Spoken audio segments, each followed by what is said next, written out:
नमस्कार, मी प्रतीक्षा Kamble. News star 5 मराठीमध्ये आपले स्वागत आहे. आजचे ठळक बातमी. 1 मिनिट 39 सेकंदाचं एक आणि दुसरं 40 सेकंदाचं असे दोन सीसीटीव्ही फुटेज काढले.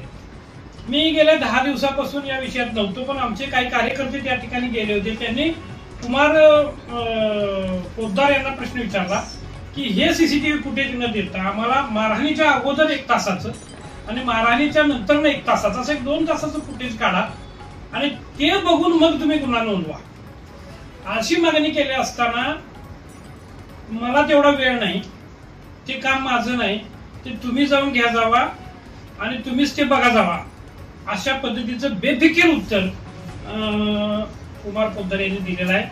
दुसरी गोष्ट, ज्या पद्धतीचा रिपोर्ट सीपीआरला द्यावा लागतो ते दिल्या सीपीआरचे डॉक्टर ज्या पद्धतीने लगेच नेमकी इंजुरी किती आहे त्याचा रिपोर्ट देतात, अशा पद्धतीचं पत्र देखील द्यायला तिने 10 दिवस लावले.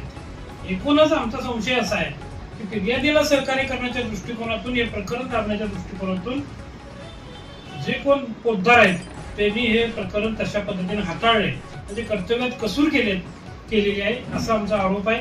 अगदी गोरगरीब कुटुंबाला न्याय देण्यामध्ये पोलीस अपयशी ठरलेले आहेत.